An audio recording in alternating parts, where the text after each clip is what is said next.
It is happening again. It is happening again.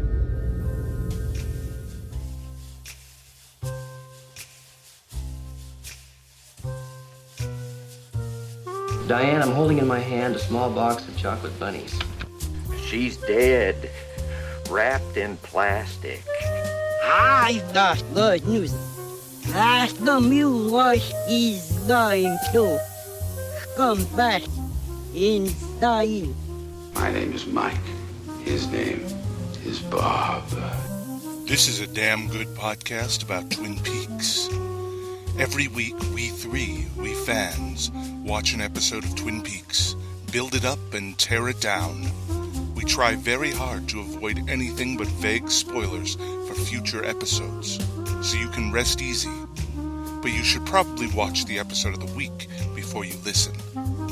Anyway, join us in the Pacific Northwest for cherry pie, coffee, and murder. Damn good coffee. And hot. Welcome to a damn good podcast about Twin Peaks. I'm Cooper, and with me I have... Hi, it's Miko. And this is Ophelia. And tonight we're talking about Season 2, Episode 3, The Man Behind Glass. Yes. And which, now that I say that title aloud... Were there any men behind glass here? I have no idea what it refers to. I was thinking that maybe we were going to see another reflection thing. Like there was a couple parts where it could have happened, like in the bathroom with Gerard when our man... Never happens. I kept waiting for there to be a mirror moment, like where there was some sort of glass involved, but there was no glass. No. Not even, I mean, the only glass, well, no. So this title is completely devoid of devoid of meaning. Wait, no. Sorry, I'm thinking about something else we watched. Something else we watched just crossed over in my brain for a second. Never mind. Okay. If anybody has completely any unrelated? Different show. This completely episode different is show. written by Robert Engels, who would go on to co-write Firewalk with Me with David Lynch, and directed by journeywoman director Leslie Linka Glatter, who, if you watch a lot of television, you'll see her name in credits all over the place. Buffy is a notable example. She shoots a hell of a lot of TV. Hmm. So right away, we feel a little different, I think, than the two David Lynch episodes that started the season here. This episode was definitely, I feel, more revealing. I feel like there was a lot of important things that were gone over in this episode. A lot of revealing facts, a lot of, like, you've been following along, here's your payoff. Yeah, here's some answers for you. Yes. Audience. Like that guy who disappeared last episode with the shoes. Where did he go? 2 episodes ago. 2 episodes ago. Yeah. My goodness. Yeah, this is the best part. Gerard walks into the sheriff's office 2 episodes ago. Hanging out for 2 episodes. I think he took all his time setting up that shoe rack. Exactly. It looked like a whole store. Like he had his extensive display. Where was he carrying that? He only has one arm. Yes. Yeah. Yes, he does. The drummer from Def Leppard only has one arm. Well, let's start right at the beginning with Ronette struggling, and everybody's forcing her back into bed. She's screaming. Sheriff Truman is checking the machinery for a moment there. I don't think Michael Otankin had anything specifically to do before Cooper and Albert came in. Yeah, it was something to keep him busy while we did this what circular if you shot check of the machine? Well, it looked like, I mean, he was brought in under, like, there was some sort of tampering with her IV.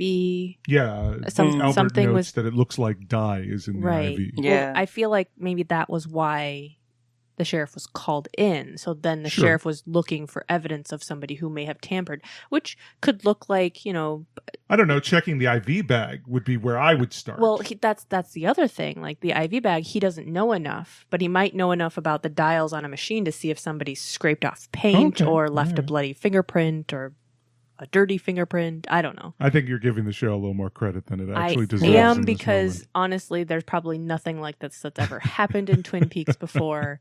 But I'm just going with that investigator mindset. He was looking for a sign that somebody had been there that was not a medical professional. Meanwhile, when Cooper comes in, he goes right to Ronette's fingernail and gets a B.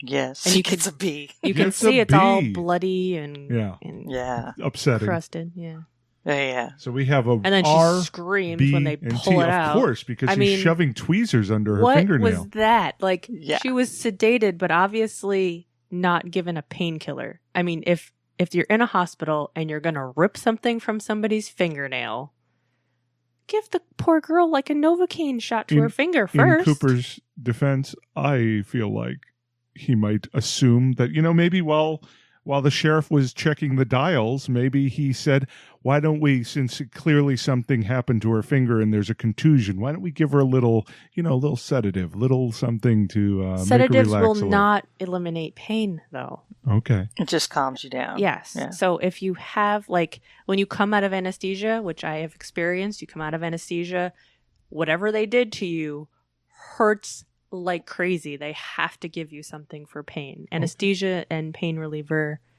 it's different. Well, let's talk about the fact that Ronette do had something a to her finger. 24-hour guard. And somehow the killer walked in, jammed a letter under Ronette's fingernail, and tampered with her IV. Tampered with her IV for reasons that no one will explain to us. No. And that's weird too. Like, why would there be blue dye? That's a dead giveaway. IV bags are clear, generally. Generally all liquids that you're given. I think why would you put something in that's bright blue? Why would you put dye? The only bright blue drug that I know of is on Breaking Bad, and that's way before this. And I don't even know if that exists in real life. Way after. Sorry. Way after this. Well, whatever. The show came way before. But the thing is, it seems like a plot point, but then it's not treated like a plot point. No. It looks like dye. Albert immediately, notices it. So we feel like, well, that seems worth talking about. Kool-Aid in the IV? And honestly, I've seen this before, and I don't remember that plot point, so I don't think it's actually a thing. I'm not sure it pays off. It just feels like... So at this point in the series, this was when they had no intention of revealing Laura's killer still. And so it feels like one of those things where if you're building an unsolvable mystery, you'll throw clues whenever the hell you want. Right. I feel like the show has done that before to us. I think so too. Yeah. So it's a bunch of red herrings. Yeah. Yes. like oh, look at this. Ooh, look at this. Ophelia's not with us on the clue train. I'm following you with the communism. Yeah, communism. I like the just way a red herring. Cooper tells them about the giant right there. So important. I'd like you two to stand together for a moment. Can I hold you just the whole time you're talking about red herrings? All I can think of is Scooby-Doo, the kid. That's sad. We need to watch Clue again, so you stop thinking of Scooby-Doo when you think of red herring. Exactly. I mean, really, we should watch Clue until there's nothing else you could possibly think about when someone uses the term red herring. Red herring. But Scooby-Doo, that's... I'm sorry. Well, I'm sorry. I'm sorry. Okay, you can stop now. The giant. I'm sorry, I said anything. Jeez. Is he any relation to the dwarf? To the dwarf, yes. That was one of the best moments. And then, we this episode is a real good example of swinging wildly from intriguing plot point to unintriguing plot point, from creepy situations to creepy people who are clearly not intentionally supposed to be creepy.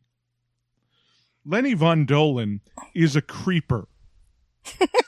Oh, okay. We're moving past. We're moving to Harold. Or the we're giant. moving on to Harold. Okay. We've had our let's stand together for a moment. We've stand together and then giant. Okay. So all a right. giant. Okay. Okay, we moved on. on. So first of all, he's doing a really mediocre Anthony Perkins in Psycho impression his entire time. His little quirks and ticks and delivery pattern. It's obnoxious. I've forgotten how really like nearly lecherous creepy he is with his old-timey pants and monocle and his the monocle thing. The monocle and the white t-shirt, not a button-up shirt, like a white t-shirt with a pocket for his monocle. I didn't notice That's that. where I he's thought it was just holding hanging from his neck. It's tucked in the pocket. At another part, it is just hanging from his neck like a necklace. He had not yet tucked it into his but it is on a chain. Pocket. Yeah. It is on a chain. Exactly. But yeah. Exactly. He is chock full of devices. If he, like Lydia Dietz, feels so incredibly alone. It's really upsetting. Like, he immediately says, you wore a different color sweater yesterday. It suits you better. This suits you better. This color, exactly. Yes. It's like, I'm watching you. Yes. But the line that really brought me to Anthony Perkins is when she says, "You don't seem much like a shut-in," and he's like, "You mean politely, what's the matter with me?" Yeah. And that's almost like Anthony Perkins saying, "We always call a madhouse someplace, don't we? Put them in someplace." Yeah. Very. I mean, it's fine. It's TV acting, whatever. But I think he's meant to be more sympathetic than creepy because Donna's clearly not getting a creepy vibe from him. Well, no, creepy Harold is creepy. I'm sorry. Yeah. I feel like Donna might be a little bit conflicted because she's having some feelings about Maddy and James. So I think her brain is somewhere else. She's just Donna looking is for having attention. A lot of feelings. And she doesn't care where the attention's coming from, even if it's creepy, lecherous Harold. I guess he can't be that bad if Laura wanted to spend time with him. Laura wanted to spend time with half the town, though. We know that. And but was Donna spending time with half the town. I mean, we also know that. I mean, Spending time. Spending time. I'm using air quotes. Spending time. Yeah. So Donna now wants to spend time with people. Which, oh wait, I can bring this up later. Okay. I have a point about spending time with Harold. There was this scene, the saving grace. I mean, Lara Flynn Boyle, every scene that she is not with James excels every time. Oh, totally. I mean, and especially when you put her against creepy, she's actually increasing in performance quality. She becomes interesting. She does. And there we have a lovely wind reprise of the Laura Palmer theme. Yes, we do. Which is very nice. A little bit of Laura's theme in there. Which is still probably my favorite theme from the show, I think. Now let's go back to the sheriff's office for one of the scenes that I remember more than any scene in the show. The whiteboard? For the end. But first, at the blackboard, we got the circle of people who have seen Bob. Yes. We have Maddy, Mrs. Palmer. Oh, I think it's interesting they refer to her as Mrs. Palmer and not Sarah. Well, seems odd. Okay. Cooper. Mm-hmm. It's the four. Ronette, Maddy. Ronette. Mrs. Palmer, Cooper. And the Have You Seen This Man poster in the center with RBT above it. I love this blackboard. The framing on Albert way down at the other end of the table, like not part of these shenanigans, right, is wonderful. And especially, and you gave him the beans you were supposed to use to buy a cow. Yes. No, Albert, I gave him my ring. It's like Coop is so innocent that he doesn't. I feel he like doesn't even realize he's been around Albert long enough that it just sort of rolls off. Or he knows that Albert is giving him shit. And he just wants to irritate him more by not playing into it. I think I go with that. You go with that? I think that's what it is. That he's been around Albert long enough that it's like, nope, I'm not gonna go for the bait. I will not engage. I will not engage. And he hits him with that extremely genuine smile, like when he was all excited about Albert making a joke in that other episode. Yeah, it was really nice. We find out some information here. The bee was cut from Flesh World, which I'm doubtful about the speed they realized this, number one. Yeah. Ophelia is shaking her head over here. Unless and they that it matches perfectly. Unless they had the magazine. Right? Like the specific the one. magazine it was cut from and saw the hole. Yeah. Because you'd have to do a paper comparison, and there's no way back in this time, I'm not even sure they could do that now. Right. I mean, you can tell where a ream of paper came from. You can But narrow only it like down. the specific paper, not... But you couldn't tell which paper box it came from. Right. Like... But Albert seems to know that the B was cut from this particular edition, which features swingers clubs for standard poodle enthusiasts. Yes. Yeah, okay. I mean, I liked that little niche of swingers clubs. We all get it. Swingers are funny. Being weird. Just being weird. It's another blue dye in the ivy. It is. It's just useless information to make it weird. But then Albert gets two wonderful moments. Yes. By the way, you were shot with a Walther PPK. That's James Bond's gun. Did you know yes. that? I love how just giddy he is when he says that. It's such a great moment. Isn't that cool? And then you know he and Sheriff Truman tussle a bit because he makes another Neanderthal learn joke. to walk without dragging your knuckles. But then we get the most out of left field moment from this character. Yes. And almost from the show. It's the kind of thing that's memorable forever here. It's like the Agent Cooper doing his sort of philosophical rant about Tibet. So the fact that he is a naysayer and a hatchetman in the fight against violence, and he talks about choosing to live in the style of Gandhi and Dr. King. And the cornerstone is love. I love you. The foundation is love. My concerns are global. Yeah, my concerns are global, man. Yeah. Yeah, that was just like... it's such a wonderful moment, and it's such a wonderful character moment. I don't know that it's completely earned, because it does not seem entirely the Albert. Has he ever been violent, though? He's a smartass, and you want to hit him. But I don't know if he's ever been I don't violent. know. He did fight with Doc Hayward over Laura's body. Oh, that's right. That's right. Yeah. I mean, I don't think he's thrown a punch. Yeah. But, I mean, it's fine because I love it. Because it's a wonderful moment. And it's even better when followed by Cooper saying, Albert's path is a strange and difficult one. Yes. And it's just a great character thing. Oh, yeah. And I think it's just trying to give you an idea that there is something deeper to this person. Sure. And it's He's sort of not like, just the guy I we've may seen. have this, very abrupt way of speaking, but I have been an advocate and, a soldier in the army of global love. and soldiers in the army of global love. Exactly. I think it's like I don't take shit from anybody. And you might think of me as being just a jerk, but there's something deeper here that I don't let out. Yeah. And whereas you, Sheriff Truman, are just being a jerk. Just being a jerk. Exactly. And nothing says jerk more than saying, I love you, Sheriff. When that is Albert's last word. He gets the last word there. And, totally. And because Truman has no idea how to even process that. There's no roadmap at this point. Everything in this end scene is like the best parts of Albert here. Everything from that Walter PPK moment. I love the little the sort of like the back and forth volley between Cooper and Albert when he goes, got the picture, and he says, even got the frame. Yeah. And this is like Albert at his most awesome. And it's why Cooper, when we first hear about Albert, Cooper is so excited about Albert being there because he's so good at his job. And it's nice to see people who are genuinely good at their job.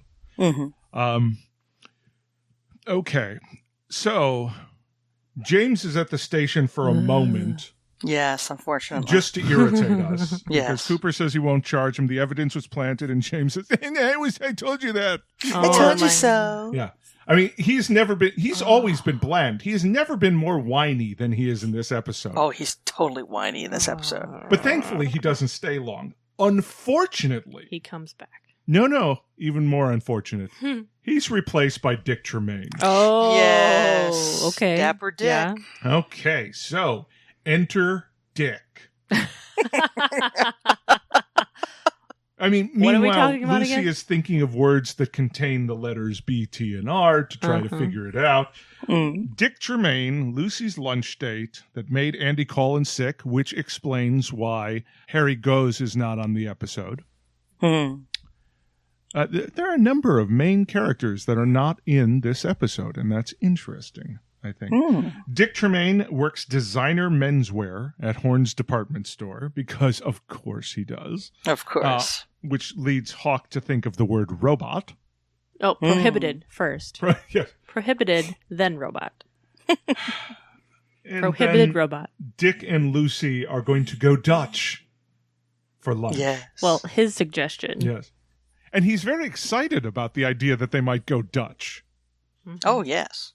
Oh, I'd forgotten about Dick Tremaine. Oh, so had I. And it all came screaming back. Yes. Suffice to say, Dick Tremaine features in one of the worst stories this season. Not the worst. Whose crown goes to James Hurley. Of Yes. course. Big surprise. But that's for future Cooper and Future Ophelia episodes. and Miko to deal with. Yes. Present Cooper and Ophelia and has Miko to deal with. are dealing with a better episode, honestly, that just happens to feature these people. But Yeah. Leland shows up. Oh, thank God, to save us from the awful. So Leland shows up, sees with the poster of With the Bob. Yep. Says, "This man, I know him." I love how he holds it up. Yeah. Where you just see his eyes over it. And he's so intense, and he's so, Ray Wise. It's like every moment is gold. Yes, it is. It's just like, could we just lose half the cast and have Ray Wise perform most of it? Yes.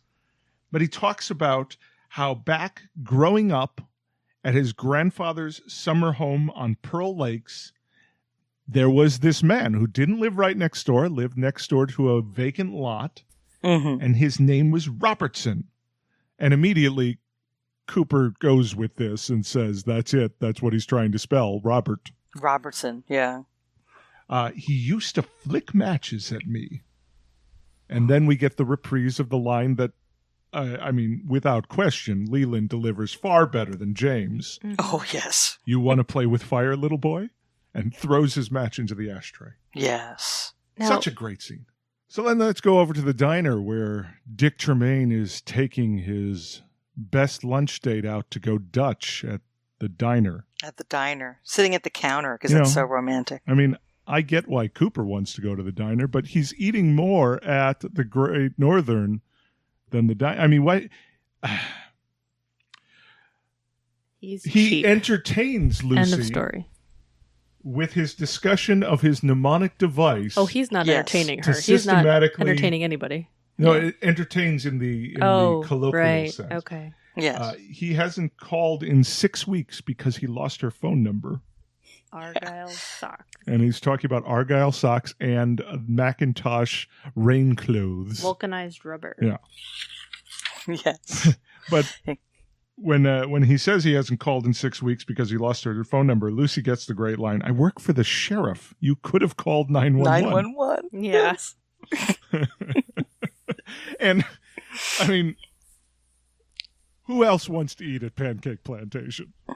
Because apparently you can get 2 bottles of champagne there. I know, right? It's no dinner at the Space Needle. No, but family it's night not. at Pancake Plantation. I've eaten at the Space Needle. It's pretty good. That sounds like a winner. I want to eat there. Yeah? Well, there's a place up in Wisconsin Dells called Paul Bunyan's. And it is a pancake house. And you eat at big, long tables. Do they serve champagne? I don't know. Last time I was there, I was a child. Okay. So you but don't have I to will worry get about on drinking too much, You can definitely get champagne at the Space Needle. Yes, getting yes, you can. pregnant by Dapper Dick. What by Dapper Dick? Dapper. Well, you might drink too much and end up on a display bed in Horn's Home Furnishing, Exactly. which Lucy did find exciting. Uh-huh. Mm-hmm. But that's the only thing I buy that anyone would find exciting about Dick Tremaine. Yeah. Because he is so... She seems so bored. Yeah. Yeah. I don't get it. I don't it's get it clearly either. just a let's introduce drama more so than the I'm pregnant thing, but let's just introduce more drama to the Andy and Lucy story. Yeah. And it's almost like a quirky character for the sake of just being quirky. Yeah. Without any particular reason. I mean, when Lynch creates a quirky character, there's usually, some kind of value? link or reason or something. And he just looks like, oh, let's just do something weird because it'll be funny. And he'll be so busy that he's having trouble feeding his cat. I think this is the show sitting next to us, nudging us in the ribs, saying, funny, right? Right? Huh? Yeah. Exactly. And look at his crazy clothes that are kind of retro, and he's all like, Yeah, he seems to have wandered out of Mad Men. Yes. Yeah, he had the cigarette holder. Mm-hmm. And he's got a little like cravat. Oh, yeah. He's totally rocking way the overdressed. Cravat. Yeah, it's sort of like trying to be preppy, but kind of Gatsby-esque. I don't know. It's weird. It is. It's a little bit of a Hugh Hefner I'm getting from his attire. But Hefner was always cooler than that. Well, I didn't say it was exactly Hugh Hefner. Hugh Hefner-esque. So Dick is going to do something nice for Lucy and offer his 20% discount for a new dress. He called the dress a bauble, which I thought was a funny word. I always thought of baubles because it's not a bauble. Baubles as being like a jewelry or something. Bauble. But Lucy asks for a maternity dress. And she's thrown down the gauntlet of this is why we are having lunch in the first place. Because I'm pregnant and it's yours. And then in the most... I mean, he's not a good character. No. But in the one way they could not have betrayed his character more than using the line preggers. Preggers, yeah. Like that's his only response. I mean... Preggers. I mean, that's... Yeah. I can't even. I cannot even. I can't even. I love it. And unfortunately, while I can't even at this table at the diner, we're going to go over to another table at the diner. Oh, yeah. And find James and Maddy while James is pouring out his heart to Maddy. Oh my God. And talking about how when Donna was at the jail, she seemed to want to do it with me through the bars. Through the bars. Do it with me through the bars. Do it with me. Yeah, you gotta emphasize the it. Oh, do it. And then he says the most wonderful thing, and I get very excited. Sometimes I think I should just get on my bike and go. Yes, and actually, I said, please now, please. But then Maddy, in a grievous offense, says running away won't solve anything. I know. And I beg to differ, Maddy. You're wrong. You're so wrong. Let him go. Save us all. So Donna comes in and sees Maddy touching James. They sit so awkwardly, too. Yeah. Yes, they do. See, he has his arm, like... Okay, I know, the director told me she's going to take my hand at some point. So I'm just going to put my arm way up on the table. Yeah. With my hands, like his hand was like almost as big as his head because it was so close to the camera. It was like, it's forced perspective, just like Gandalf in Lord of the Rings. Yes. Horse perspective. James with the giant hand. James with the giant peach. James with the giant hand. If you have a giant peach, you really want to have a giant hand to hold it, I think. To hold it, exactly. Yeah. So when she takes his hand, it's like so awkward. sideways and awkward and like kind of contorted. It's weird. It's like when you try to, when you're trying to take someone's hand and the fingers don't line up, and so you do that weird like hook craw thing, like, oh well, maybe I'll just hold your pinky for a moment because clearly we're not in sync right now. Right. Yeah. None of it looks like, oh, there's something going on here. Yet Donna goes sees something going on. Of course, Donna is primed to see something going on. Because she saw something when they were singing. Yeah, well, I mean, it wasn't just Donna eye-fucking James while they were singing. Yeah, by the way, I need to mention that one of our listeners also had Ega in mind when James was singing that horrible falsetto in the last episode. And that I felt very good about that. That song.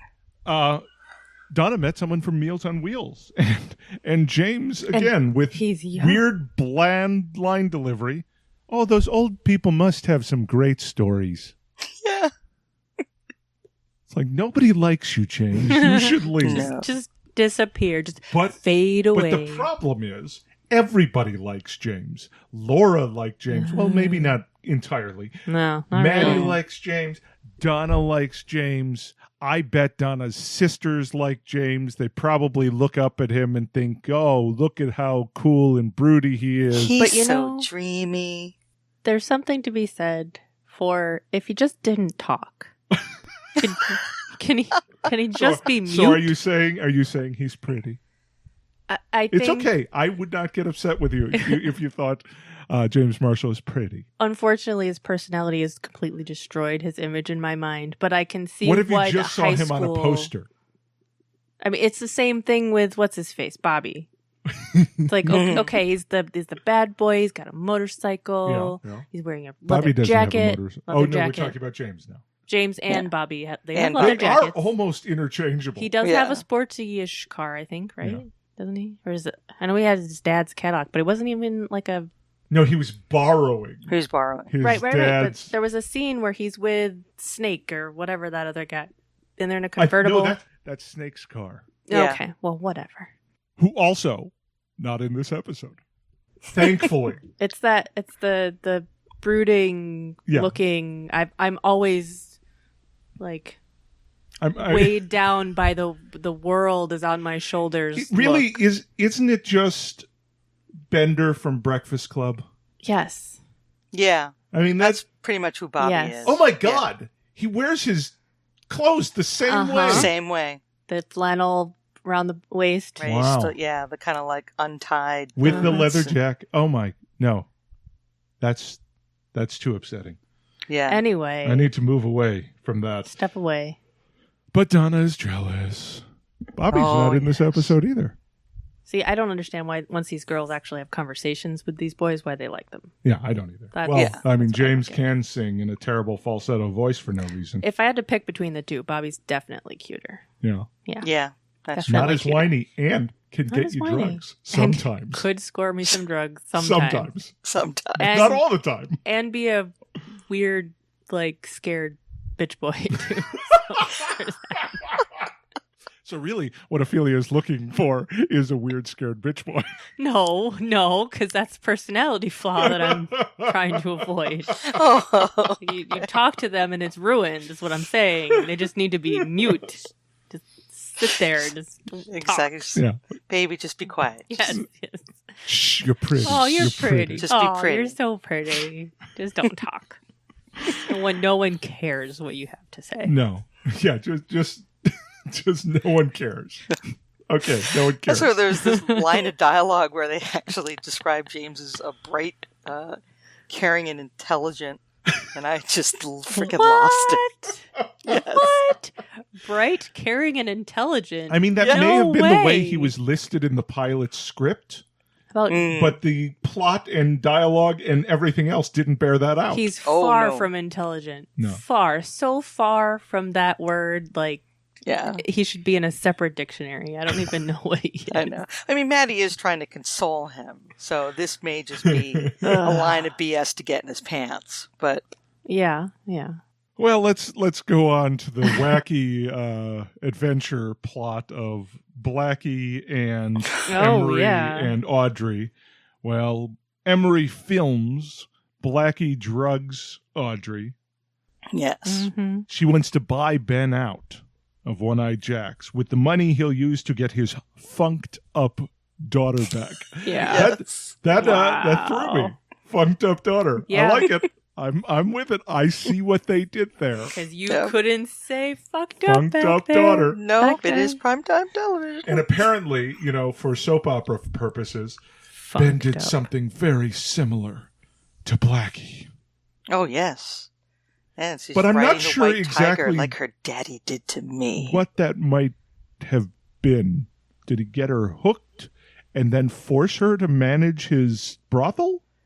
Could be. That's what it sounds. Are you like. playing Pokemon Go? No, I just looked up Ride the White Tiger to make sure it meant heroin. Did you just God. accuse her of playing Pokemon Yeah, I he Go? did. I totally did. I mean, I was out of line. on any other occasion, he might be right. But Usually right I'm now, wrong. I'm actually just making sure that the Is white it heroin? Ride the Tiger in general. Just Ride the Tiger means to inject heroin. Okay. Um, Because I was thinking it couldn't be cocaine because she would not be so woozy. But there's Yeah. different types of heroin, so it might be a brand that's Yeah. particularly white something. But yeah. I mean, the only drug I know that has white in it is White Widow, and that's marijuana, so I don't know about heroin. That's okay. Not my thing. It's okay. You don't need to know about. Well, that's heroin. good. I'm Not- glad that's not a not prerequisite for for the this podcast, podcast. certainly. No, Right. that's- Or really any we don't prerequisite expect of you any kind. to have extensive knowledge. Because I'm failing. I mean, if you were because Laura does cocaine, not heroin. Really, it's only True. people north of the border that seem to do heroin. Yes. Well, in the we show. don't know what Laura did. She might have done both. She was only doing cocaine at school. We know that. That's true. She might have done heroin when she was hanging out at the. At the man, Roadhouse? She The went Roadhouse. above. She went above that. Maybe she went to And Canada she for some did. heroin. She did go up to Yeah. One-Eyed Jack's. She was there. So let's go to Mike, Mr. Gerard, selling shoes and boots to Truman. Mike sees Yes. the Bob The one-armed wanted man. poster Yes. and gets all woozy. Oh yeah. This is He's an got a- interesting scene, and I like it. This Not just for the is. weirdness of the shoe rack, which is weird, Yes. but the way he performs this, and he needs to go to the bathroom to take his medication. Mhm. Now, I feel weird that we go to a separate scene at the sheriff's office That is weird. between these two moments. Like he's stepping away to do two. I don't know. Like he's got two things going on at once. You would Yeah. think that Shelley would definitely take precedence over a shoe salesman. Yeah. Yeah. And And why? he wouldn't have scheduled time with the shoe salesman No, if he no. had more pressing things to like do. trying to get a confession. Yeah. So Yeah. To really, convict Leo. this is a plot device to get To get Mike Cooper. Gerard to the To get sheriff's Cooper office. to realize the one-armed man is there. That's what we've got. And they It's a really way of take getting their him time into the to get sheriff's to office. that too. And Yeah. it could have. I mean, they could have done this like where Agent Cooper and Harry are talking with Shelley, and then the one-armed man just walks by, and you see True. him. But then he wouldn't But have seen no. Bob. And we've already had him wandering around the sheriff's station for Two theoretically episodes. 2 days. Yes. That's true.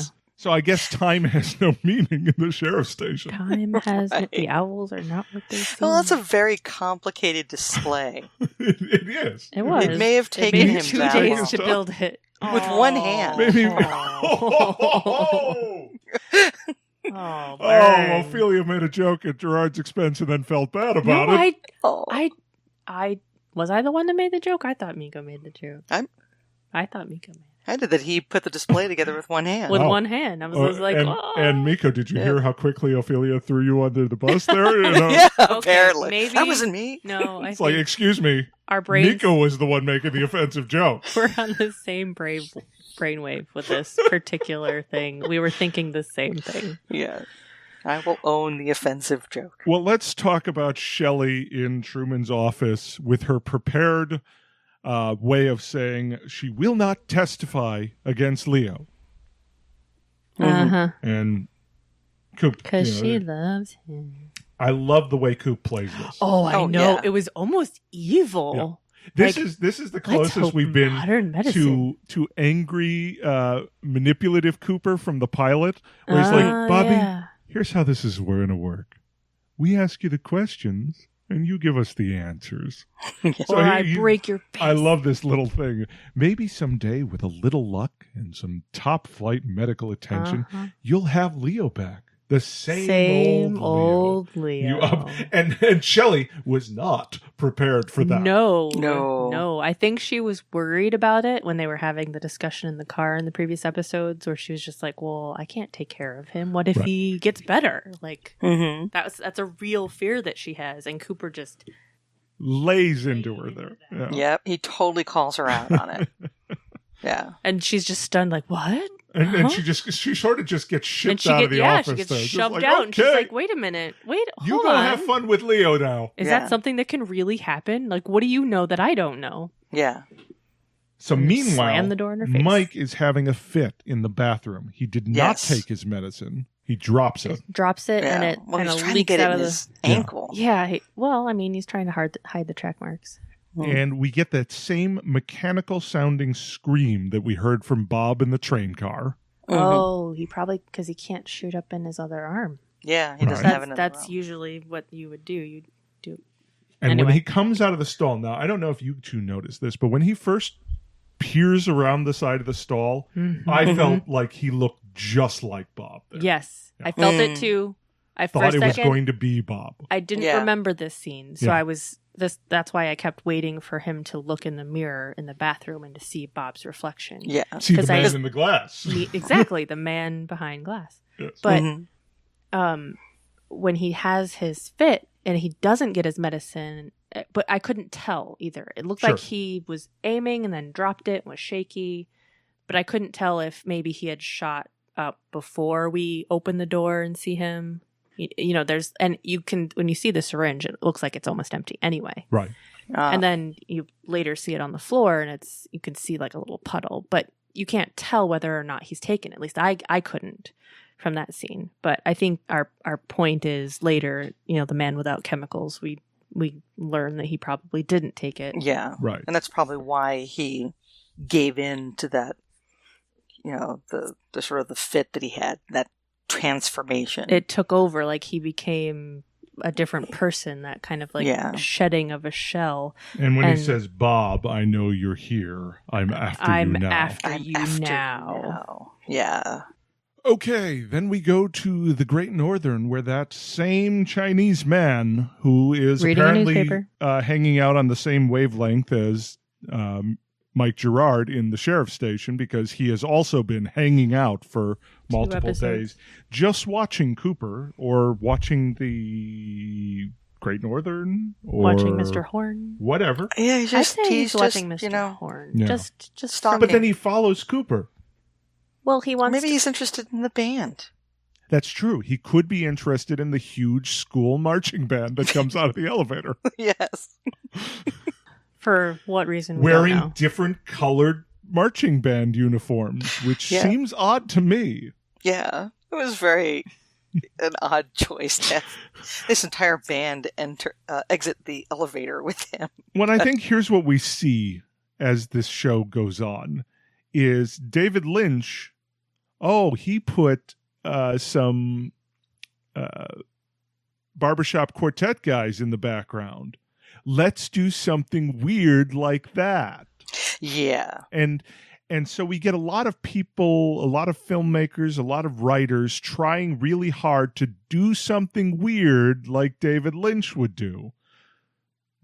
But it really becomes clear that nobody quite understands what David Lynch would do and why he would do it. Not even sure we so it comes off what as, David Lynch I'm trying to be weird. No, yeah. So it's trying too hard. Yeah.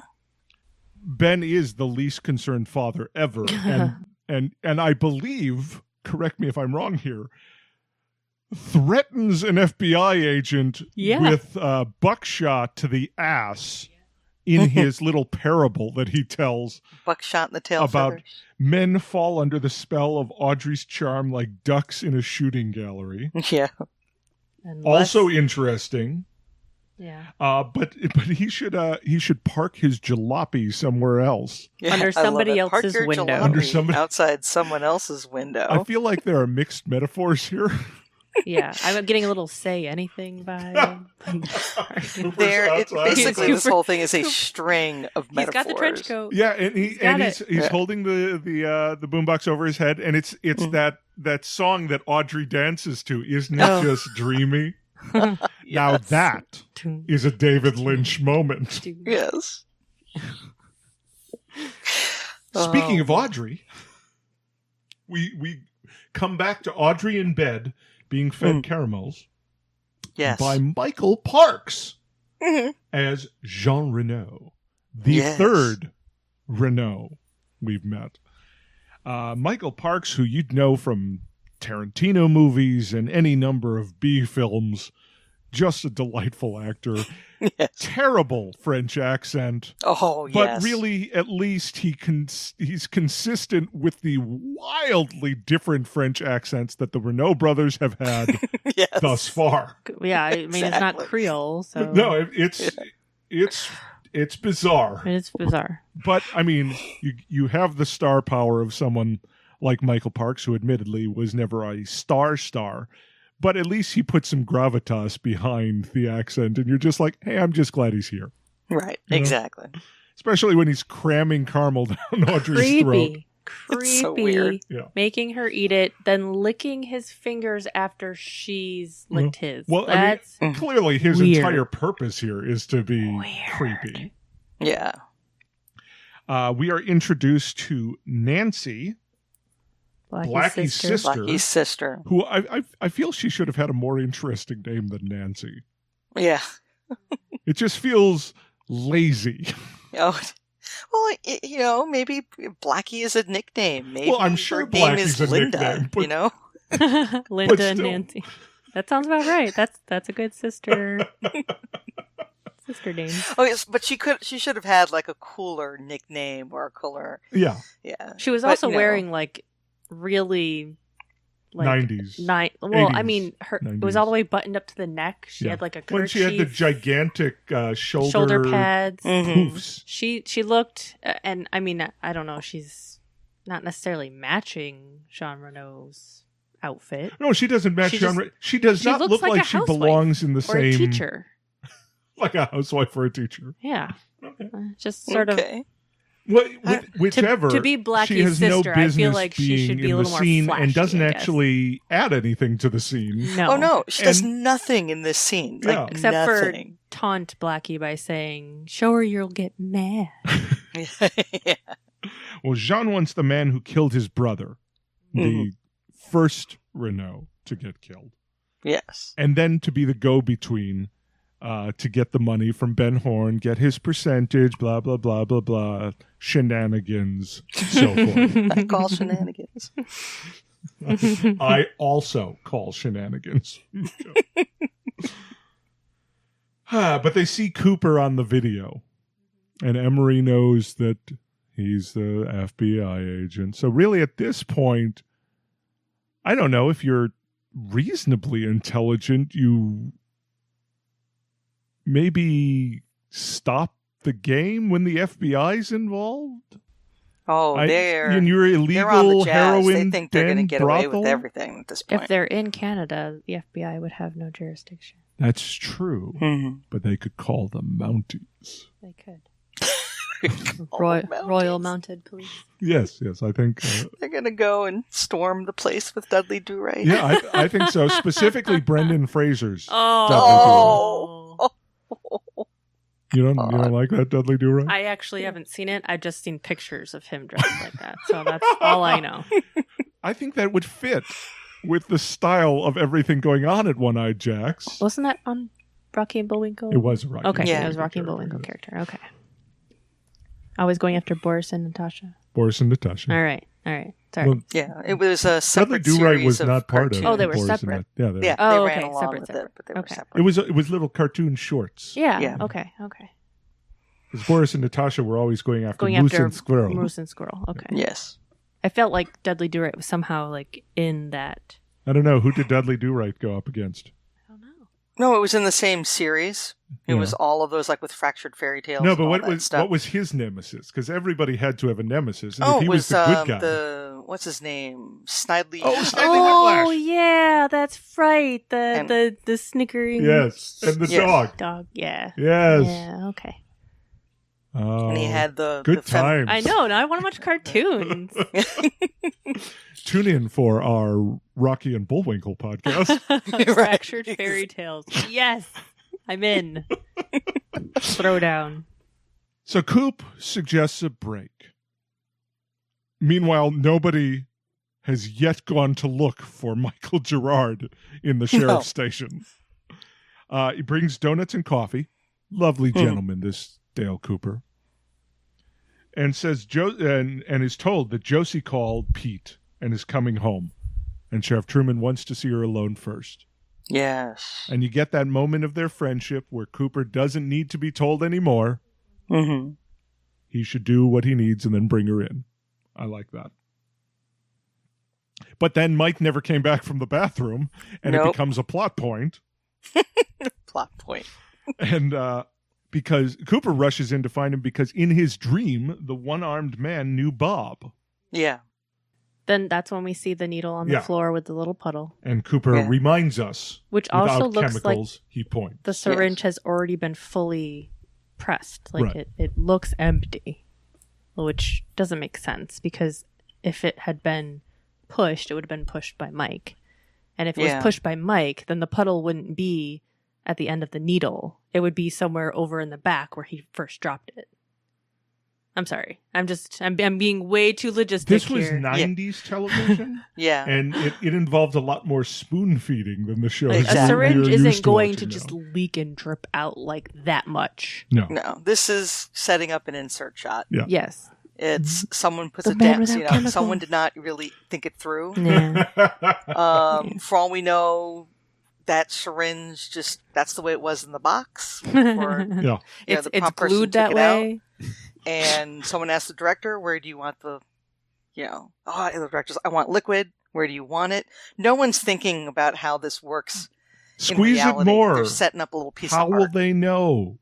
Yeah. I'm thinking way too forensically about Perhaps. this. Yeah. Perhaps. Exactly.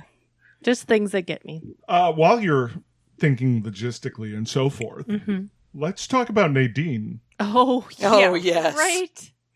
Adrenaline. Seriously? She has more adrenaline than no. a wildcat, according to Doc Hayward. Sure. Yes. She's being shackled to the bed. Yes. And she's already ripped through one pair of leather restraints. 2 pairs of leather two restraints. pairs Yes. of leather restraints.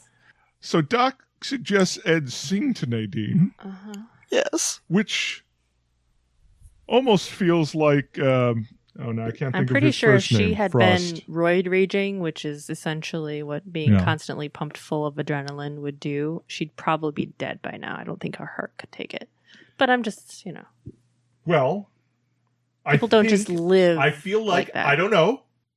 We may have to suspend an extra happy helping of disbelief for the rest of this plot. on Nadine's storyline Yes. here. Yes. There's From a here lot on of- out, Yeah. it's all crazy. I am thankful that Ed does not feel his nephew's need to sing in ridiculous falsetto. Yes. Yes, that's true. Thank you. I mean, the song, I expected it to be just you. well, no, I was isn't on top of Old Smoky the all meatballs covered with cheese. Oh, I yeah. love Yes, my poor meatball. Is my that where you brain- went? Yeah. My brain kept inserting the meatball I know. line. Yep. Yeah. And then So there's did- the so did I. violent meatball song. You don't know that? Violent What is- meatballs. No, Ophelia, do tell. What is On the top of violent? Old Smoky, all covered in blood. I shot my part teacher. No? Am I the No. only person who grew up in like a really fucked up high school? Maybe I am. No, Maybe. we had one. We With had a- Joy to with the a World. 44 The teacher's slug. dead. No, it would, They barbecued her head. yeah, ours was on top of Old Smoky, all What covered in happened blood. to her body? They flushed it down the potty. I think I might have heard this one too. I don't remember the rest. I That's shot all my I poor got. teacher with a I don't 44 remember slug. this. No, I- no. See, no. well, I think the on top of spaghetti. I just had it on top of spaghetti. Okay. That's it. Yeah, but immediately I was like, oh, he's changing the words. No, wait a minute. This is probably the original song. This is actually the song. This is the real song that we all butchered. Because, trust me, there is not a meatball on top of Old Smoky. No. That meatball is on top of spaghetti. And you're welcome, listeners, if that is now in your head. Exactly. Sorry, guys. Or Joy to the World, the Teacher's Dead, or all covered in blood. Maybe it's on top of spaghetti, all covered in blood. It was why on would top it be of on something. top of spaghetti I covered don't in know. blood? That's why I said on top of Old Smoky covered in blood. Well, Something I don't know. covered You in might blood. kill someone on top of Old Smoky. I thought it was weird that you're shooting your teacher, though. Like, who else would you shoot? Like, See, you can't weird. sing songs like that anymore No. because you No. get Cannot. arrested. Yeah, see, my generation, actually, no. Ruined it for the future. No. I think there was a generation of school shootings before our time, actually. If you look back, because I did this in a report, school shootings do go all the way back to muskets times. Yeah. Times of muskets. Do you really want to go all the way back maybe to not musket muskets, times? but definitely rifles. Okay. It was definitely a Okay. rifle shooting. Like in the 1800s, this crazy girl leaned out her window and just shot up a school because she was deranged. Kind of like a Lizzie Borden thing, but instead of her family, she shot kids. It's a thing. Okay. It's a thing. I don't know her name, but it happened. Okay, I believe you. And Before it took we a start long time for discussing them to gun find out where control, it's we coming should from. move on. Sorry. Yes. All right, continue. Let's get back to Next. I mean, because Nadine wakes up Yes. and in the most Oh my god, it's scary. Frankenstein Oh my God. monster Yes. fashion I was thinking the same thing. rips off her chains To clap. and claps like that little monkey with the Oh my god, cymbals. no! I Yes. hate that monkey. Stop it! Yeah. No! Did I? No. Wow, that may have rivaled Bob Stop. Yes. in Ophelia's. I'm afraid. I hate that monkey. Yeah, creepy I monkey. hate it. But Nadine is cheerleading because tonsillitis or no tonsillitis, she can go to her cheerleader tryouts. Because you're only 18. She's a senior, Eddie.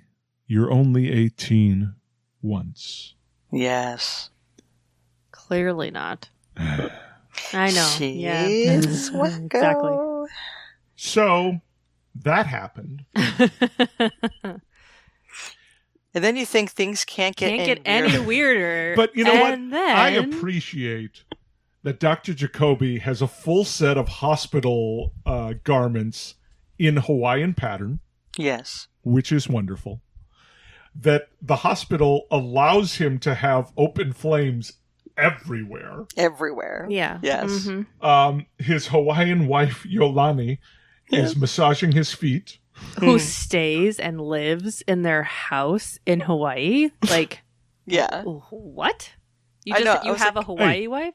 If she was given the opportunity to stay and live in their house in Hawaii or move Oh, to I'm dingy sure. Yeah. Twin Peaks, I'm just saying Right. how. Yeah. Okay. How And Jacoby's plausible a is little it that Dr. apart. Jacoby we has a should Hawaii not wife? judge Dr. Jacoby's relationships. I'm not. I'm judging the unlikeliness that he would choose himself to live most of his life in dingy Twin Peaks. That's if true. he has this beautiful wife and a house in Hawaii. Hawaii. Yeah. What the hell are you doing landside? Well, No.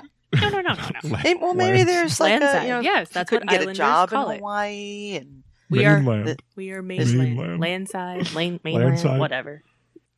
landside over town. So this hypnotic suggestion sequence is lovely once you realize it's all about him sinking the perfect putt Yes. on a Hawaiian golf course. It is the best And way of describing The fact that it's hypnotizing Truman, who's staring at the geode in his hand, and he's kind of swaying, and Cooper has to call him back. Yeah. it. Yes. Yeah. It's Well, a they've great got this, little yeah, moment. it's like they were holding stones, and yeah. It just looked like a geode Yeah. sliced Mhm. open. So Jacoby smelled engine oil at the park, despite Cooper doing very badly not inserting. So you smelled engine oil here, right? Yeah. Totally. It's almost as though he's never done this before, or maybe he's one of those guys who's trying to convince people they had UFO encounters. Because that is the most blatant insertion of a memory. But Jacoby doesn't even go with it. No, he He's doesn't. like, no, I smelled the Engine engine oil oil at the park. Yeah. Not where Jacques was killed. But he remembers his dream thoroughly, where he's juggling coconuts at a luau full of Nigerian guests. Yes. What? Huh. Yep. There's some more blue dye for you. Yes. But he wakes up and sees Jacques being smothered. He looks up to see who's holding the pillow and knows him. I know that man. And we get literally 45 seconds of shots of the woods. You get the woods, which I'm thinking, okay, Bob's going to jump out. And then we get the night sky. And then we get the owls. And then we get Donna putting the orchid at Laura's grave, which has a very nice headstone less than 2 weeks after her death. Mm-hmm. A very elaborate and somewhat overgrown by flowers headstone. Well, it does look like it's been there for a long time. There's like old flowers that people have left. That's true. That's what it looks like. And it's the orchid that Harold gave her to give to Laura. This is a nice scene here, I think. And this is it's another good performance. It is proof of how terrible James Marshall's performance is, that Donna can perform with no one. With a gravestone. And inanimate object. Be far more compelling than when put up against that charisma vacuum. The headstone was emoting more than James does. It convinced me that it was Laura Palmer's gravestone. Right. Like, all of a sudden, Laura was just going to reach her hand up, like at the end of Carrie. Like in Carrie, yes. Spoilers. Oh, sorry, guys. Carrie is a movie. Yeah. We annotate based on a book. The podcast, yes. Yeah, right after Donna says, "We're still trying to solve your problems," and the hand comes up like, "I'll show you problems." See, then you figure, that's where the show might go instead.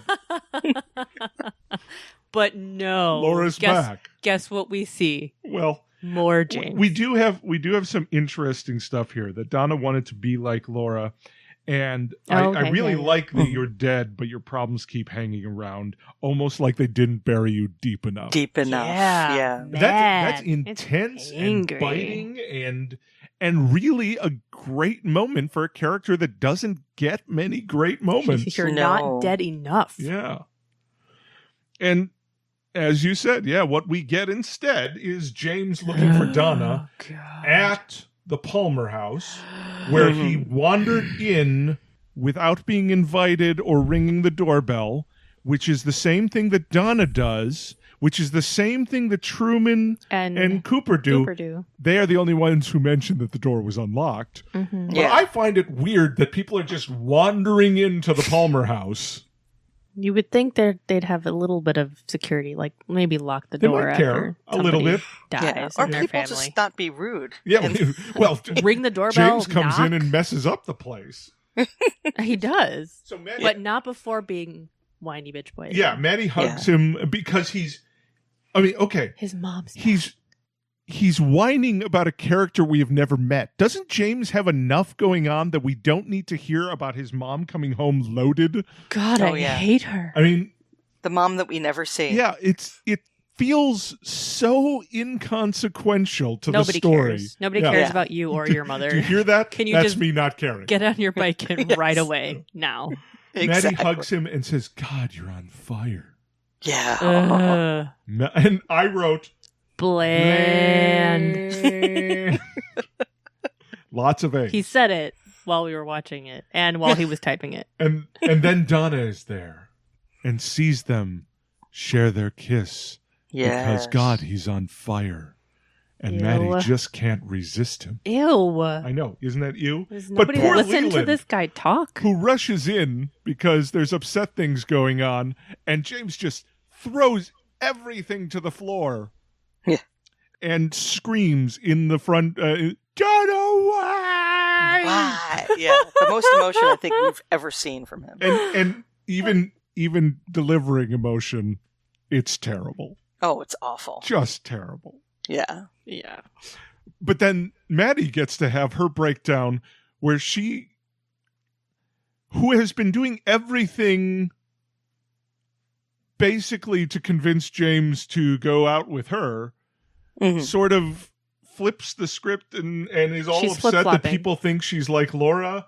Yeah. After she breaks her glasses. Yeah, and blah, Yeah, to blah, be exactly. more like Laura. I mean, the only thing Yes. she hasn't done is dye her hair blonde to be like Laura. Yeah. Mhm.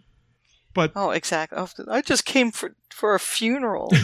yeah, Sure you and did. won't go home. And you won't go home. Yeah, right? Yeah, You're just- if you had left after the funeral's funeral, over. They already have a headstone. You've left your flowers. Now go. Go home. Yes. back to Missoula. Nobody Maddy. hangs out for that. Yeah. But Leland pines for the days up at Pearl Lakes, Where Hmm. Bob was. where Bob used to flick matches at him. and ask him if Yes. he wants to play with fire. Fond memories. It's good times. It's a really weird moment there. Croup and Truman come in because, again, the door was open, Right. and dramatically announce that Leland is under arrest for the murder of Jacques Renault. Yep. Dun, dun, dun. Dun, Dun, dun, dun.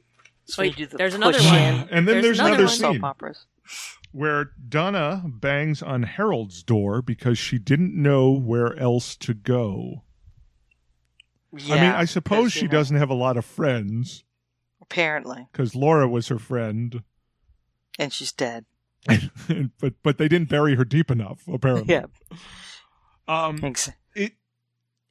This is one of those cliches that always irritates the hell out of me. Donna came in and was not talking fast, but Harold tells her to slow down, Yes. which is basically like, simmer down. Come on, simmer down. Simmer down. Here again is Lenny Von Dolen doing his creepiest. Mm-hmm. You know, I suppose that when all you've had to fall in love with is James, who's just bland, I suppose creepy is a step up from bland. And Laura used to say he was mysterious. Yes, Laura Oh, did. yeah. And we all know Donna wants to be like And Laura. what did Laura used to say to Donna? Yeah. Oh, Donna, my Donna, God. Madonna, there's always Manana. Which doesn't really fit in the context of the discussion or the scene. Nope. It just made him more creepy. Yeah, and his, you care because you care for him, don't you? I love how every time Harold leaves the room, Donna finds something. Yes, she finds important clues, or Harold gets to leer at her creepily from inside his indoor greenhouse, which seems to be between the main room of his house and his kitchen, Like a because he mudroom. goes through the greenhouse to get to the kitchen. Mm-hmm. There's weird houses. I had a friend who had a house Well, like yes, that. there are weird houses, and I suppose the person who builds a greenhouse inside their house, probably weird house. I'm sure Yeah. he customized it. For Oh, whatever yeah, reason, he seems to be wealthy enough to have this huge collection of exotic Yes, orchids and- that he just stays home, doesn't have to It's work, one of those- and just but breeds Harold- them. What is it you do? He used to be a Yeah. horticulturist. He did, What- which, as we all know, are paid like movie stars, Well, he might get, maybe he came from money. independently wealthy. That's what He's he a trust does. fund baby. Independent or disability. Could be. Ah. Yeah. Agoraphobia, mental illness. Yeah, So did he order these orchids like mail order? Must have. maybe he got Laura to deliver Special them to him, delivery. Ah. and then he stroked them fondly. Wow. Oh, jeez. You're not That's actually really supposed to touch orchids, but uncomfortable. that's... Well, yeah, like Donna touched it. I was Right. thinking I that as was soon as waiting- Donna touched it, he it's was like, gonna are you scream. fucking kidding me? He might kill you. I mean, touched- he's terrifying. Donna, don't touch the orchids. Yeah. Yes. But then, even worse, she finds the diary of Laura Palmer Dun dun. next dun. to a knife. Well, it looked like a An what you orchid would knife? what would you would use to prune Okay. branches, but it was definitely You way could also use it to way prune too Donna. big. It was way too big for orchids. Let's Prune get that. Donna. That's great. Some Donna pruning going on. I had this image in my head, very Hannibal-esque, of her In a in pot. a pot Oh. made to look like an orchid. Oh yeah, with her And arms it's kind of like Like sort the of tree man? branched out. See, unfortunately, then I go to Troll 2, where a kid was in a pot and Where being turned into a literally vegetable. animals, Like, literally. plants were Literally. Literally. So there's Feed me, that. the bad Seymour. guys. Yeah. I mean, Oh, troll. episode's not bad. we definitely have a step down in quality here from the two Lynch directed episodes. And I mean, I really feel like this is where, okay, I guess Nadine's storyline in season 1 is being the crazy person who wants to invent silent drape runners. That's weird. Mm-hmm. That's quirky. Yeah. She's been weird and quirky since the beginning. Nadine in season 2, supernatural, super strong, 18-year-old. That's weird. Yeah. Less quirky. More the guy sitting next to you while you watch it going, huh? It's pretty weird. Yeah. It's pretty weird. So, yeah, there's that. What did there's you think? a lot of trying too hard. Yes. In this. Everything from, like, trying to do Lynch-esque camera movement. Yeah. Like the 360 in the room. I think the only real moment that felt like Lynch was that shot of Albert way at the other end of the table. Yeah. Yeah. Because Lynch loves to layer like that. Yeah. And have people way in the background and people in the foreground. And... Because it's unsettling. You know, you're watching a show, you're used to medium shot, close up, wide shot. Yeah. An odd shot like that stands out. And I think, but it's still enjoyable because we've got Ray Wise crazy all over the place. We've got Michael Parks here. And of course, we have Kyle MacLachlan still just being lovable. Oh, Dale yes. Cooper. I love when he turns on badass FBI agent Cooper. It's a whole lot of hotness right there. Whole lot of hotness. So that's it for this week on Damn Good Podcast. Miko, where can they find more of you online? Oh, they can find me on Facebook as Miko Technogeisha, on Twitter at Technogeisha. You can email me at miko@technogeisha.com. You can find me at Life on the Swing Set, and you can also find me at sexualhistorytour.com if you're interested in checking out the history of sex. And you should, because it's fascinating. Thank you. Ophelia, where can they find more of you online? They can find me at Ophelia Tesla on Facebook and at Ophelia Tesla on Twitter and at opheliatesla@gmail.com. And you can find me at coopersbeckett.com. I'm Cooper S. Beckett on Twitter, Facebook, Instagram, Tumblr, which I don't use because I still don't quite understand it, and Snapchat, which I don't use at all and actually uninstalled from my phone, but I'm on there as Cooper S. Beckett. So, I mean, no value or anything there. Both of my books are on sale on my website. You can buy the ebooks for $4 and the audiobooks for $9 all summer at coopersbeckett.com. They are much more sexual in nature than is this podcast. Yes. So there, but maybe I should write about swinger parties with poodle enthusiasts. They think that's your next book. I think that should be my next book. Oh, yes. Poodle enthusiast swinger party. Who brings their dog to the swinger party? You're getting no. Oh, you went. Oh no, see, I didn't even. Oh, let's ew, not. Boo. I'm just saying you're too close. Too close. Clearly, don't to you do it. Or to the poodles. To the line of mixing animals and sex. That's just it. That's it. Let's walk it back. Walk it back. I was thinking that they just like.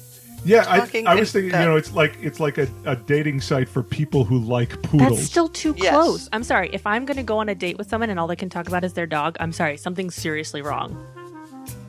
Okay, Okay.